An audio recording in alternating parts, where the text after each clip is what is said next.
Hello, Callo community. Welcome back to another conversation. I'm your host, Hannah Kirkpatrick, and today I'm so excited. I've got the pleasure of speaking with two collaborators. I've got Sammy Alemayhu here. He's an independent photographer based in Los Angeles. He shot for some of the biggest names in Hollywood. We've got features with Kanye, the Kardashians, YG, Drake, the list goes on. And then Sahal Farah is also joining us. He's an incredible creative executive. He's got a career history at Warner Brothers. He's worked at HBO, and now he's at OBB Media. Both of these gentlemen are really paving the way, and I'm excited to dive into it. All right, well, it's great sitting down with the both of you. I really appreciate taking the time. How are you doing today? Yeah, I kind of had like a manic morning, but I'm excited to be here with Sammy. Now that I'm here, I feel settled. I'm ready to have this conversation. Definitely, and it's Friday as well. So obviously, like recapping your week, the last couple of weeks, are you working on anything exciting? Like, how have you been feeling about the projects that you're currently on or delivered already? What's that like? Yeah, as for me, I've been working with this company under LVMH called Vulcan. It's a new tequila company that they're starting. So they brought me on to kind of create the imagery leading up to their launch. But then also last Thursday, I think, shot probably the biggest project I've shot. It was a Jimmy Choo campaign with Kendall Jenner. Saw that. Yeah, she had like, did I send that to you? No, I saw it in your story. It's incredible. Oh shit, I forget that I'd be posted. Yeah. Yeah, and I got the film back, sent it to the client. They're geeked about it. I'm really excited about the photos. I can't wait for it to drop. So yeah, I was just really proud of that one because I just really love the images, and they gave me a lot of freedom on set. But then also, that was a relationship I've been working on for like 5 years, and my angle moving to LA was to kind of leverage the relationships that I've built into creating an opportunity for me to do more directorial and like editorial style stuff. And so this was relationship that I've been nurturing for a number of years. And I think this project is kind of like the end result. You know what I mean? Yeah. Like I was able to do what I wanted to do with, this celebrity that has like a very big platform. Yep. And there's a lot of trust there between like me and her and the client. So they just, when they brought me on set, they're like, we like what you do that. Yeah. You know what I mean? And Absolutely. that was, like that's all I ever want. I Wanted just to want do it, freedom. yeah. You know what I mean? To just like get crazy and like. Absolutely. Yeah. But yeah, I mean that's recently. What about you Nice. saw? The interesting thing about development is just the constant cycle of pushing a myriad of projects forward at different stages. So it's never really just focusing entirely on one specific project, rather just spending your day pushing project 4, project 5, project 8 in different directions. So you're working on like the rollout of one project while initiating something the that's brand beginning new. of something Exactly, else. Okay. exactly. So I think something that's been really exciting in the last few weeks in particular is a project that I sourced from some IP last year from an original article published by the New York Times. And we've kind of been working on developing a story around that and building a feature from it. Okay, so with your role, Yeah. you have the ability to like just, if something Sparks my interest. sparks your interest, Absolutely. amazing. It's a big part of the job is outside of like trying to meet with writers to read specs that they've already written. Yeah. Sourcing IP, whether it be a book that is available to option, some IP in the sense of an article, a spec script from a writer that our agency puts us in touch with, to sourcing original IP, whether it come from an article, from a book that's available to option, anything of that nature. So with this particular article, it came out last June, and it was a story that I found very interesting and had a really unique comedic. Can you speak on the story, or is that? Because we're not I hear you. quite locked down with the rights for it yet, Yeah. probably not, but 100%. I can say that it's something that we've developed a full feature take off of. Mm-hmm. And as of just within the last few weeks, because we still don't have a script yet, we just have basically the article and a concept and a story that we've created based on it. We've been meeting with like-minded writers that our agency has been putting us in touch with. Okay, so you source an interesting story or an interesting angle, and then after that you find writers who could execute on expanding it into a full feature or a pilot. Okay. So that's exactly what we did. We Okay. met with a writer who had written an original pilot that was within the same world, and the writing was really strong, and her particular background actually really adds a lot to the IP that we're trying to develop. So submitted the deck to her last week. She's incredibly interested in it, and we'll see if she's somebody that we can attach to it. Yes, I love that. You both just spoke to, having that creative freedom and how that's, obviously end goal, but you're here as well. But what in terms of also like the challenges that come with it, because there is a lot of work to get to that part. Absolutely. What are some challenges you run into? What are the roadblocks like? Yeah, I think with IP in general, a good example would come out of a passion project of mine that I've been developing for a whole year, and it finally just died. It didn't eventually end up going anywhere. Is this the thing that we talked about? Yes. Okay. I think something that just kind of comes with the territory of trying to source IP is the fact that you don't own the stuff. You have to try and find a way to develop an interesting enough take to gain the confidence and gain the trust of the person whose story truly belongs to. And so it's really just kind of selling yourself, selling your idea, and trying to prove to whoever owns the material to give you the reins on expanding it and developing it into adapting it into a feature. Into that a it's series. in good hands. Absolutely. Yeah. So it's definitely difficult trying to play that game. It's developing trust. Exactly. And, So and confidence. Absolutely. I've been shooting photography for like 14 years. Like at like 12 or 13, I was like, yep, this is my thing.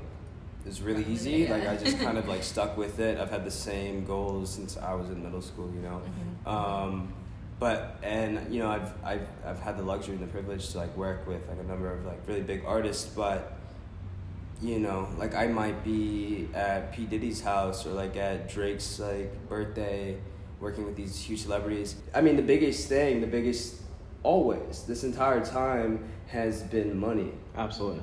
Like with money allows freedom. Mm-hmm. And how do you contend with being somebody who works independently as opposed to being salaried or have kind of a more routine collaboration with a larger company? So like that's like one thing that, because I'm so stubborn, and like my twin brother, like he works as a marketing producer, so he is on salary. But he clocks in, he clocks out, and I tease him about it all the time. You know what I mean? Like I like that. I like the level of freedom that I have, the autonomy. So everything I do just feels that much more meaningful and intentional, and like to myself, like this is what I wanted, and I was able to execute. But with that, when you choose that lane, when you choose that realm, like to do it on your own, there's so much anxiety and so much pressure that comes with it. And like even to this day, like I for the first time in 14 years, I think finally shit is starting to pay off. Like the relationships are beginning to expand, and like I'm able to actually like really utilize the relationship that I've been nurturing for years. But money, because one, it costs, even if I were just to try to execute a passion project of mine, it would cost a few $1,000s. Exactly. You know? And then on top of that, it's like fuck net 30, fuck net 60, net 90. That shit is insane. There's no photography union. No one is looking out for me to make sure that I get paid. I don't get paid overtime. You know what I mean? Like, and so I'm trying to navigate. Like I'm so involved with what I do, and I love what I do. But it's like it can become really difficult to invest in a project when I am worried about rent and groceries. A recent example, when I shot the Kendall Jimmy Choo thing, I was supposed to be in Mexico. My boy Nat went out there for I had passport problems. He went out there to finish the job for me and take my Pelican case with all my cameras. The night before, around 9 p.m. they had to drop their previous photographer, and they really wanted me initially for this campaign. They're like, yo, can you pull up at 8:45 in the morning? That's my call time. Film spots in LA don't open until 10. I had no film, I had no cameras. So I get hit up with this big opportunity, but I had to find a way to, I woke up at 6, I had to find a way to get all of the film for a 12-hour shoot day. in LA where nothing is open. Also, Kodak is having like a film shortage. Are there not producers on set that are supposed to? Because I didn't even have time. I didn't even have time to communicate with anyone. Got it. At that point, it's like, yo, we need you at 8:45 to shoot fucking Kendall, and I'm like, okay, I'm gonna figure it the fuck out. Yeah, that's always my thing, man. Yeah, like, I'll figure it out. Figure it out, absolutely. But with the only person that I knew that had film on ice, he was charging $45 a roll. $45. $45 a roll for 36 photos on a 35 millimeter. Wow. $45 a roll. He's taxing it. Yeah. And check this out. I needed it. Yeah. So I had to source the funds to pay him for enough film to cover a 12-hour shoot day. Are these expensed? Well, so ultimately the client does reimburse me, but it's like I had to put up that money up front. All my cameras were in Mexico with Nat, so I had to rent 3 different cameras for the show. So it's like I need all that capital to put up also Uber expenses. Boom, boom, boom. You feel me? Yeah. And so if I didn't have the money, I wouldn't have been able to shoot that campaign. Exactly.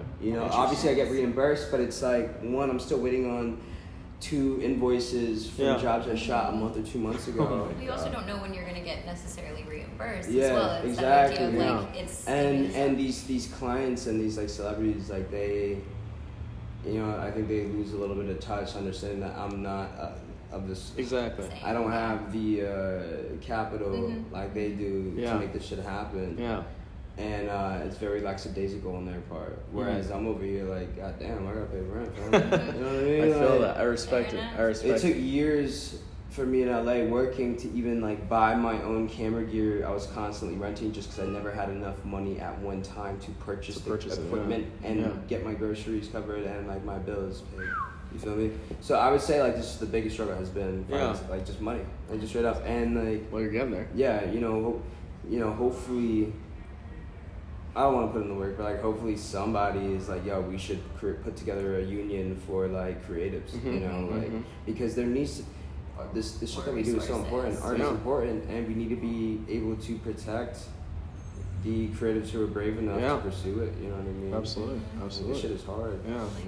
Well, when you are also too, especially that understanding like the resources that you guys need, in these spaces, where are you sourcing them beyond obviously, finding camera equipment, but when it comes to, I guess, physical resources like other people being able to help you, where do you find those relationships, networking obviously from your previous relationships, but where do those come from?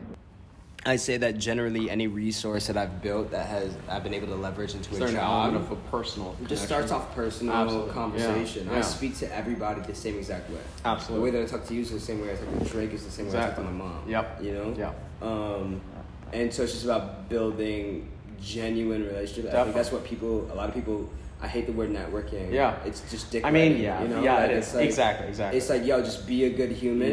Yep. And be honest and transparent. Yep. And if you communicate with someone who has an opportunity for you where your work aligns that you've put in, regardless of how nice or cool you are, like you actually have done the work, absolutely, and it makes sense to hire you on something, then boom, it's gonna happen. I think on the industry side, it's kind of a balance of personal relationships and I guess more traditional avenues of getting in contact with people. Mm-hmm. I think when it comes to meeting with like at their core creatives, whether they're filmmakers, they're writers, DPs, what have you, that's a lot easier to come from personal relationships, meeting them out and about, and it kind of makes it easier for you to be able to actually collaborate once it comes time to work on things that are more industry specific. But as it relates to actually packaging the projects and really like making these projects into a reality, I think that takes more like traditional avenues, whether it's agency connections, having your agent put you in touch with a writer who they think might be right for a certain project, because that's a good bulk of our job, is that we're reading as many samples as we can weekly. Because we'll oftentimes send our slate off to our agents and be like, here's 4 projects that we need to find a writer for, that we need to find a filmmaker to attach, a large producer to attach, and it's their jobs to come back to us with their CAA clients, be like, we think so-and-so would be good to direct this project, So there's like a legitimate like network Yeah. in the world that you work in that is whose whole sole job is to connect those dots and connect Yes, those people. it's mainly because of the fact that our company is represented by CAA, Right. and so it makes it really easy for us to be able to. It makes it really easy for us to try and find attachments to put on our projects because of the fact that they're just mining their own clients that they represent within their agency. So we can always try and find ways to collaborate with people who aren't represented by CAA, but it just makes things a lot easier if they say like, oh, we have this young writer who recently can signed. I ask, like, Yeah. do any because you're a very sociable, likable person, do any of these projects ever begin via just like conversation Personal? with somebody in a Absolutely. like in a personal sense? Absolutely. You know what I mean? I think it's definitely been easier to be able to do that now with the company that I work at because it's on the seller side as opposed to the buyer side. Working as a creative executive at a production company, you get a lot more autonomy to be able to develop pretty much anything you want with whoever you want, as long as there's like legitimacy there. Yeah. And so definitly like when you pick somebody, it's like, I'm backing this dude. Exactly. Like, And then our bosses will review it if there's a clear appetite for the market for what you're trying to pitch, then you'll get the support. And I've never actually worked with such a collaborative team before, such a supportive team before, where they even if I bring something to them that they don't think could exactly work, they're gonna hear you out. They're gonna hear you out, and they're gonna say, okay, how can we execute on this? Yeah. And they'll try and steer you in the direction to be like, okay, like I think if you connect with this person, or if you do X, Y, and Z Then it with can actually happen. like pivoting the premise for whatever you're working on, then it's probably more of a legitimate thing to pursue. How do you guys use social media as a way to stay connected with the community that you have? I definitely probably use it a lot less in that regard than Sammy probably does. No. Yeah, you don't? You've probably posted more than me. Oh, I certainly post more than you, but in terms of, I think when it gets down to like once the projects that I'm working on get to a place where they're serious and they're active projects, it very much it becomes more of like a traditional traditional like I guess professional correspondence with people. I mean, like I've on very, very few occasions have I like followed a writer that's attached to one of our projects on Instagram, and I have a few, and even to this day I'm like always thinking twice about the kind of stuff that I'm sharing because I'm not but you know, like I only allow people to be in my social media orbit that I trust. Exactly. But I generally don't mix like that with social media. It's hard to find that balance too.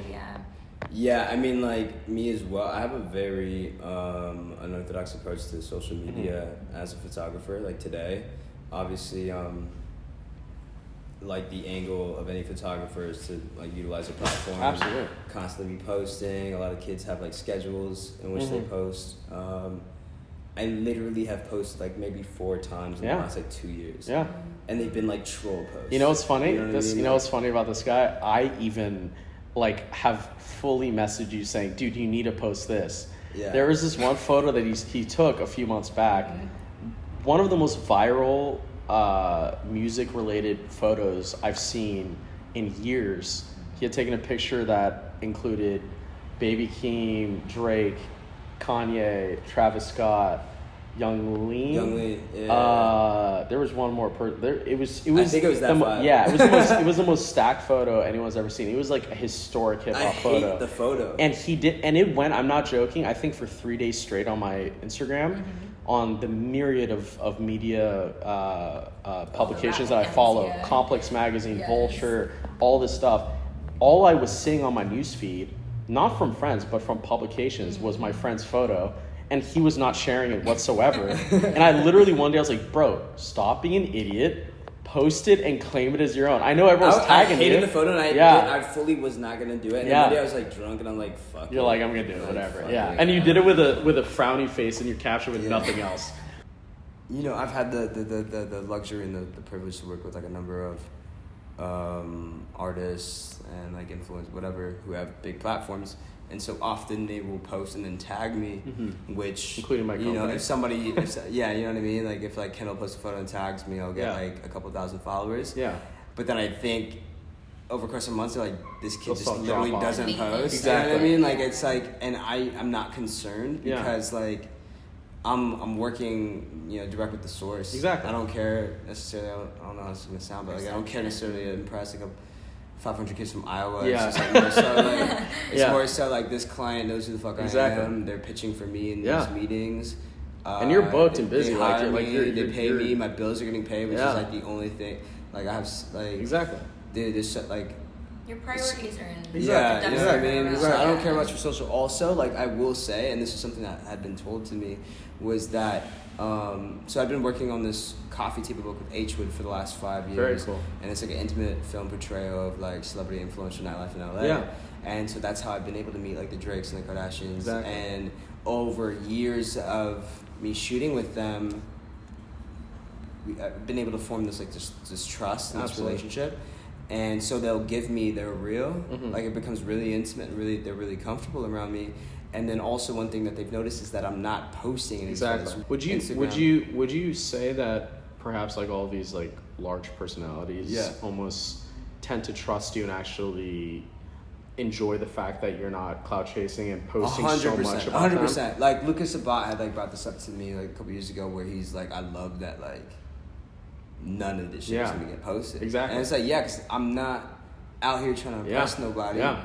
I'm out here trying to like create good work. Yeah. And like, I could give a fuck about You like, respect Instagram. their privacy. Like social Instagram will come and go eventually. Yeah. You know, it'll get wiped out in a few years. Yeah. And I'm more concerned with for this instance, the coffee table. Yeah. Like, I don't need to impress anybody on Instagram because there'll be a tangible product that they can hold in their hands, you know? Yep. And that's what matters. That's how much I respect my work. Absolutely. And I want to see it in a physical medium than like that's great. on this app that people just might double tap and never see it again. You get me. Well, I want to ask you guys about that then, like the transition from a post and even also to post-pandemic world, because we're clearly like relying on digital way more than we were ever before. So Hall specifically, like how do you think movies and television have evolved since the pandemic? And what has that process been like for you? That's really interesting. I feel like, this is something my team and I are discussing all the time, is the fact that in the early days, and specifically in the first year of the pandemic, we've noticed such an increase in the appetite from the audience for TV series. And it got to the point where streamers and distributors were greenlighting things at like an absurd rate for any projects that had any like legitimate and strong auspices and attachments. Just to kind of flush it out? Yeah, just to kind of give the audiences what they need, because everybody's at home, everybody has nothing else to do but consume content. Yeah, demand and is high. and so it also, but then it led to just the market being completely oversaturated. I don't know if you guys noticed that at a certain point during the pandemic, there was a new show popping up every day, and you were just kind of like, I literally don't know what to watch because there's just so much to see. And so it kind of negatively affected the position that we're at right now, kind of on the post side of the pandemic. Now it's harder than ever to get a series greenlit because of the fact that they're just coming out of that, and the market's kind of transitioned back into being more attracted to features as well. Oh, okay. We've literally even strategically pivoted like our approach to trying to package and develop features as opposed to TV series. We still have plenty of TV shows on our slate, but we realized the appetite is lacking for series. So it's the industry is always kind of like a symptom of what the audience needs, right? Yeah, so engaging what their needs. Exactly. Are. So the pandemic changed the course of the way audiences basically consume content. It's been really interesting. That makes sense. Sammy, how do you feel like demand shapes your process? All right, so like I had a completely different experience during the pandemic. Like, between 2016 and 2019 to the start of 2020, a lot of my income was coming from working as a tour photographer and videographer. And so obviously with the pandemic, and I was also doing a lot of festivals, so like that was my main source of income.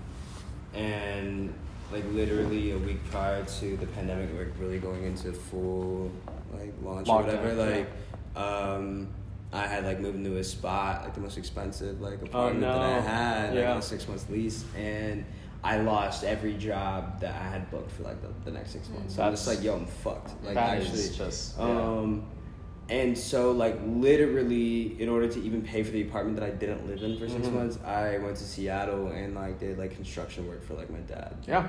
Like that was me for a year in the pandemic, just so I could pay for an empty apartment. And then in January of 2021, I moved back to LA. My twin brother Salman was still here. I stayed at his spot for a little bit until we got like a bigger spot for the both of us. And there was a year-long gap in the work that I had been putting out, and photography's so oversaturated. There's so many of us. I felt that I had been left out of the conversation in these meetings. That like, what photography should we have? I'm not posting one. Exactly. So I just don't. Two, like no one's seen any fresh work from me in over a year. And so so like the first 6 months of 2021, I was just slowly trying to remind everyone that I'm still out here and I'm still a photographer.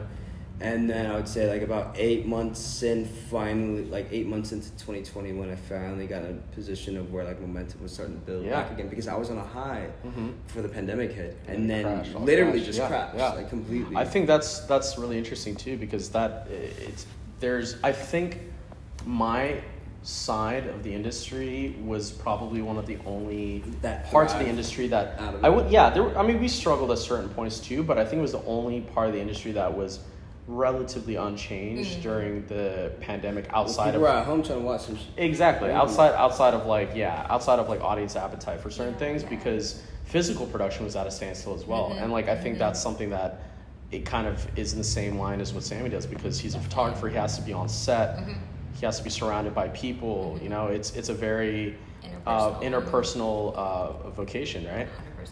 Whereas in my line of work, development is really, like 90% of your job is story, right? 90% of your job is developing story. You don't need anybody in the room for that. And that's why Zoom kind of like took off like during our time. Skype fumbled the bag, dude. Skype fumbled the bag, man. But yeah, it's interesting to hear that, because I mean the same goes for a physical production in film and television. Every set, everything was shut down. So we as story developers could continue developing the story, but it got to the point where we're like, okay, we have X, Y, and Z. We have like these many projects that are basically done and ready to start shooting. We just have to wait out the pandemics. Just as a freelance creative, I think whichever medium, like you just need to have the grit to be uncomfortable. Because it's so, unless like, you know what I'm saying, you come from, a place of privilege, like if you're really out here doing it on your own, you need to be able to like be uncomfortable, fam, sleep on some couches, you know what I mean? Like, especially I love that after I think that year-long pandemic, I'm over here doing construction work, trying to save money, because I know I'm gonna come back to LA and just get right back into it. And I think it filtered out a lot of people who just don't have that. They kind of pack it up and give up. And like for me, I didn't have a lot of options growing up. So like at a very young age, I was like, yep, this is my thing. I believe in it. It feels natural. And this is it. And innate. And so I didn't have necessarily like a plan B. Which I felt was a privilege to me, because I was able to just give everything into this. So like even if I was uncomfortable, I'm like, well shit, this is all I got. You know what I mean? And I think that again, I moved to LA January 2017. It took years of me like being uncomfortable to where now it's fully paying off. And during those years, I even had friends who were questioning my commitment to this thing, and they didn't get it. I'm like, no, trust me. Trust me. You know what I mean? Exactly. You're not getting paid enough. Like, you should get part-time. I'm like, no, trust me. And like, literally, like the Jimmy Choo Kendall thing, that was a culmination of years of comfortability. I'm like, guys, it's gonna pay off. Absolutely. Just watch. And now it's like, boom. You know what I mean? So the like, switch is back on. Like, it feels good. You know what I mean? That's great. For sure. You touched on also, I know, Sahal, you work in music to an extent, you as well. me as well. So I always like to just check in with the people I speak with in terms of, you know, music being an inspiration. Are there other mediums that inspire you creatively, like fashion or food even, or what are your inspirations? Where do you draw from? You just hit all three of them, but particularly music. I mean, something I've always been fascinated with is something I've always been passionate about is like counterculture, and especially as it relates to music. I love discovering new artists. I love watching how they develop their own visual style and everything. And there's been like a shift in the way producers have been thinking about musicians in particular and how they can utilize them within their projects. A lot of musicians have transitioned into acting. A lot of musicians have transitioned into writing and creating their own film and TV shows. One of the main reasons I was attracted to OBB was the fact that while they weren't particularly known for their scripted work, their bread and butter very much comes from their work in the unscripted world, where they're kind of the best of the best. But some of their most lucrative and some of their strongest professional and personal relationships come from the world of music, particularly through our relationship with Scooter Braun and his company, and our deep ties to musicians like Justin Bieber, Demi Lovato, and some of the biggest pop stars in the world. And so I was really excited to try and develop scripted content at a company that has like these strong musical ties, and see how we can bridge the gaps between music and film, and try and see if and they had so many projects on their slate that had to do that were about musicians, that were about different facets that weren't particularly explored as much in at other companies. So that's very much something that inspired me to kind of jump the ship and take the leap over to OBB. No, you seem a lot more fulfilled.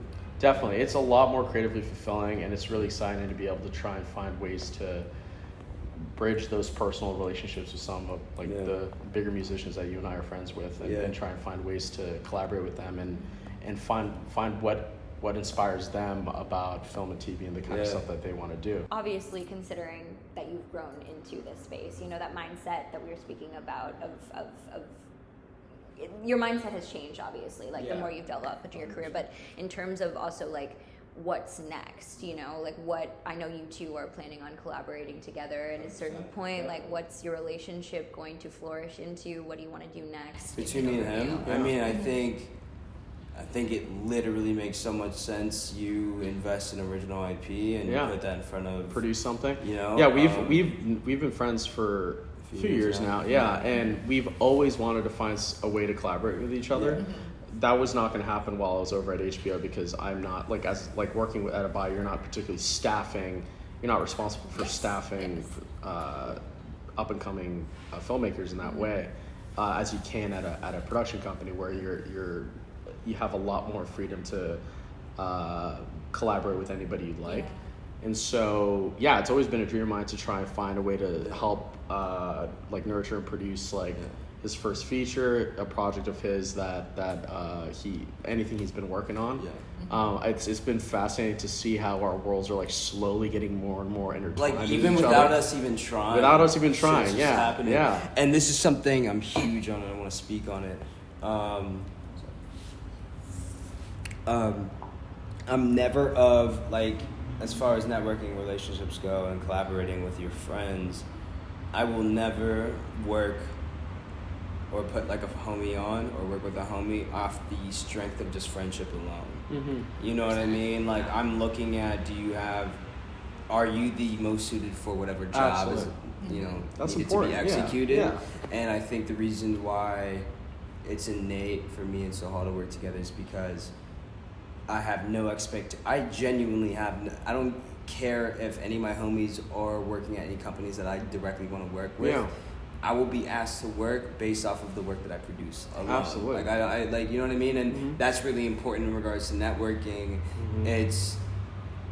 You can know everybody in LA or everybody in these worlds that you want to work in. Nothing's going to happen unless you're actually creating dope shit, you know? And you know, when Sahal and I do, you know, inevitably collaborate, it will be off the basis of like an actual good idea versus just me and him hanging out. We're not pushing. We can hang out and go get drinks every weekend and never collaborate, and that's fine. You know, like it's a natural thing. Yeah. Things tend to just work out that way in general. I mean, right. You naturally gravitate towards like-minded people, and it makes sense. You know, hopefully, and you know, like if that's not happening, maybe like evaluate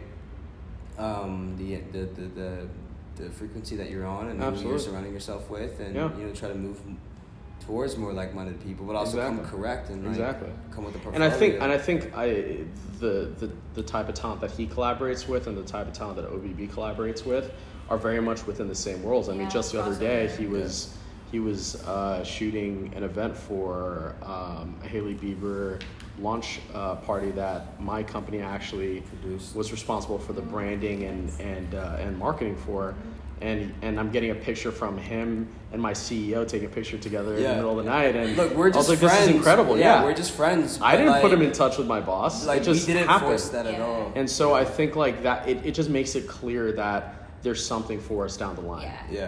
When there's no rush, there's no pressure. Exactly. Not at all. I don't believe that. I think things happen at, you know, when they're supposed to. You know, again, like me being uncomfortable, you know, pursuing photography for so long, if I didn't eat the shit and go through that process, I would not be equipped for the opportunities that are now being brought to me. You know what I mean? I had to discipline myself and like learn a bunch of shit, and you know, through that, like I developed work ethic. You know, and so by the time the opportunity arose, I was prepared for it. Absolutely, you know? absolutely. I mean, that I feel like that stems into so many different facets of creativity as well. I mean, like the whole process of what it takes to become an executive as well, like rising the ranks from assistant desk. You gotta pay your dues, man. Yeah, talking about eating shit, like being an assistant in the Hollywood industry is one of the most storied. It's one of the most storied trajectories. I mean, if you watch something like Entourage and you see how Lloyd and start from the mailroom. Yeah, exactly. You see how Lloyd and Ari have a relationship with each other, like that kind of interaction truly is not as exaggerated as you would think. It's and I mean, like my career and my experiences, people that I could not even name have really made me the strong person I am today because of the fact that I was eating shit and I was being basically abused on desks, right? And every the creative world is not kind, right? So whether you're a photographer, whether you're a creative executive, whether you're a filmmaker, it doesn't matter. It's like dog eat dog, man. Dog eat dog, and everybody like earns their stripes in different ways. And like that's another huge thing is that, you know, again, I think I'm speaking from a place of privilege now just because it's finally paying off, but I've been able to kind of look back on my trajectory, like getting to this spot, and it was really fucking tough. Like you know, the first tour I ever went on was with CeeLo Green. Leading up to that, I was interning at this production studio in Portland, Oregon, and I was on food stamps. Like, I would create free content for the studio, and they would let me sleep there. And I was so uncomfortable, and it was so hard. You know what I mean? And so, like, you know, I'd always be jaded, like, damn, I wish I had, like, parents who could, like, one, believed in what I was doing, two, could, like, buy the equipment that I need to, like, take a fucking... I didn't have a camera, you know? But at the same time, it's like, if it was given to me, I would not have worked my ass off this hard to get to where I'm at now. And so, like, weirdly enough, again, this is from a place of privilege, but I feel privileged to have been dealt with so much bullshit and, like, been so uncomfortable because I would not be who I am without it. Not just, like, my technical capability, but, like, also just my attitude. You know what I mean? I know I earn my seat at the table. You feel me? That's why I don't get shy, like, when I'm working with any Kardashian or, like, Snoop Dogg or whatever. Because when I'm at that table, I know where I come from, and it's like, damn, I came a long way to get here. Like, I know exactly what the fuck I'm doing. Like, I don't, you know what I mean? And that comes from not having, like, that privilege. Like, you know what I mean? Completely. Like, I had to put in that work, and that's where my confidence comes from. Completely, dude. I want to kind of close this out too when we are speaking about our accomplishments. How do you reward yourselves? How do you celebrate yourselves? What are your flowers like? Huh. Oh, You know, I shit. think external flowers, like basically like people giving you your due, is very much not in this. It doesn't really happen in this industry, especially as you're coming up, whether you're an assistant, becoming a junior executive, yada yada. It has to come from within. You just kind of have to. Yeah. You got to be proud of yourself. You got to constantly reflect on where you come from, how you got to the place that you are today, and constantly remind yourself that like I did it. Like I'm doing exactly what I wanted to do. What I would have hoped I would be doing 6 years ago. You know. Yeah. What like Sahal 6 years ago hoped I'd be doing today, right?